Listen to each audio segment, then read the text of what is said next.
तुम्हारा फ्यूचर? कल क्या होगा ये किसी को नहीं पता, लेकिन हम अपने आज को बेहतर बनाकर कल एक अच्छा होने की उम्मीद जरूर कर सकते हैं।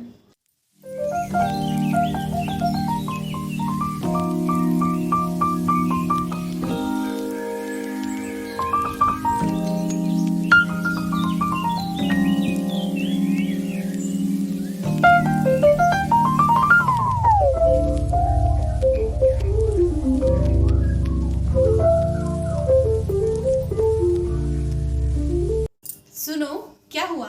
थक गए? एक बात बोले, कमजोर तुम नहीं तुम्हारा वक्त है ना? और ये वक्त बदलने में ज्यादा वक्त नहीं लगेगा और ये वक्त एक दिन जरूर बदलेगा। सुना है बहुत लोग निगेटिव कमेंट कर रहे हैं। लोग क्या कहेंगे, इस बीमारी से मैं आजाद हूँ। सुनो, मुझे नहीं पता हम क्या हैं, मुझे नहीं पता हम क्या हैं, पर यार मिस करते हैं हम कल क्या थे। ऐसी है जिंदगी। इतनी सी जिंदगी है पर ख्वाब बहुत हैं। जवाब का तो पता नहीं पर सवाल बहुत हैं। इतनी मेहनत के बाद भी सफलता नहीं मिलती है तो? श्री कृष्ण ने गीता में कहा है, कर्मण्येवाधिकारस्ते मा फलेषु कदाचन मा कर्म फल हेतुर्भू मा ते संगोस्तु कर्मणि। अर्थात कर्म करना हमारे अधिकार में है और कर्म का फल देना तो ईश्वर के हाथ में है। इसलिए हमें कभी भी कर्म से पीछे नहीं हटना चाहिए और ना ही कभी फल की आशा करना चाहिए। तैयारी करने वाले बच्चों के लिए कुछ ख्वाहिशों को दरकिनार कर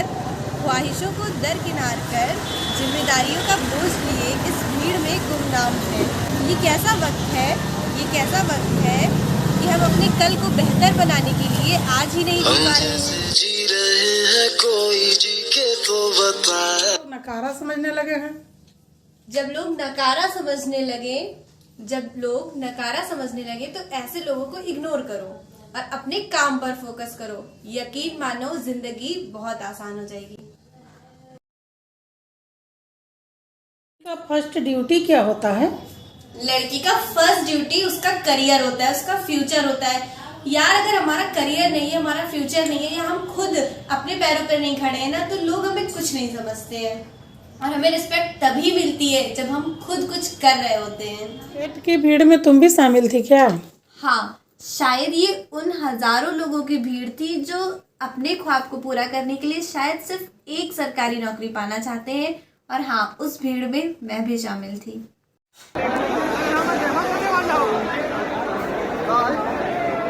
तो लोग नकारा समझने लगे हैं।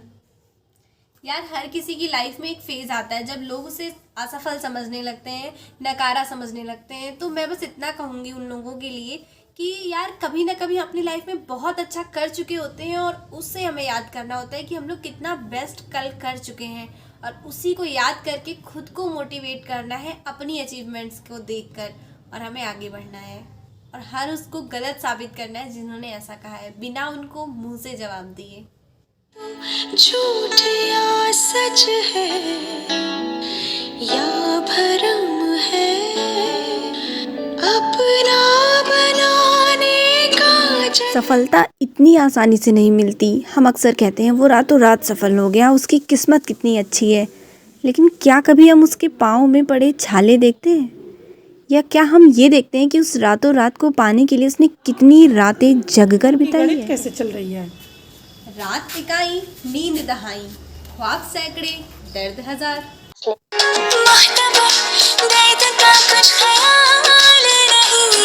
अम्मा, आपको देखकर सीखा है जिंदगी जीना। इतनी जल्दी कैसे हार मान लूं? संघर्ष और सपनों के बीच खींचातानी में खुद को कैसे संभालूं? अम्मा, ये मैंने आपको देखकर जाना बहुत है, क्या करें?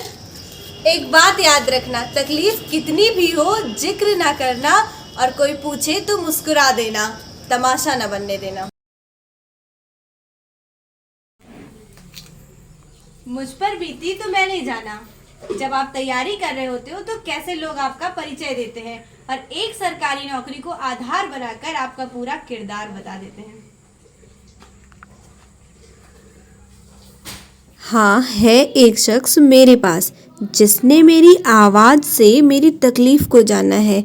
वो मेरी माँ है जिसने मुझसे बेहतर हमेशा मुझको जाना है। तेनू धूप लगे आवे तो मैं छाँव बन जावां, तेरी खुशियों के खातिर मैं सारे जग से लड़ तो जरूरी क्या है? खुद पर विश्वास रखना, खुद की सुनना और खुद को खुश रखना। एक बार खुद के लिए भी जी कर देखिए और यकीन मानिए बहुत अच्छा लगेगा। कौन हो तुम? अभी कुछ खास पहचान हमने बनाई नहीं है, कोई सफलता हमने हासिल नहीं की है। यार वक्त से पहले अपनी एक पहचान बना लो और कुछ ना कुछ हासिल ज़रूर कर लो, वरना ये लोग और ये सवाल बहुत परेशान करेगा आपको। जो थी वो रही नहीं और जो हूँ वो शायद किसी को पता ही नहीं। लोगों की तरह डायरी क्या लिखा करती हो? सुकून मिलता है मुझे ऐसा करके, चीख भी लेती हूँ और आवाज़ भी नहीं आती। एक लड़की को काजल, बिंदी, चूड़ी, झुमके, सजना संवरना ये सब पसंद होता है, पर इन सब से ज़्यादा भी कुछ और पसंद होता है और वो है उसके सपनों को जीने की आज़ादी। होगा वो तो चला जाएगा, तुम्हारे पास कुछ सवाल छोड़। मैनू होर नहीं कुछ चाहिदा। ये सारी नोट्स और बुक्स वगैरह कैसे हमने अरेंज किया ये हम आपको दिखा देते हैं। तो ये मेरा रैक है जिसमें सारी कॉपी किताब अट गई है। तो हमने सारे सब्जेक्ट वाइज सारी किताब कॉपी को रखा हुआ है। जैसे कि यहाँ पर एक छोटी सी स्लिप लगी है, इसमें लिखा हुआ है हिंदी, इंग्लिश और संस्कृत, जो कि हमारी ये बुक है। यहाँ पर हमने लैंग्वेज पोर्शन बनाया है हिंदी और इंग्लिश की, ये हमारी संस्कृत की बुक है।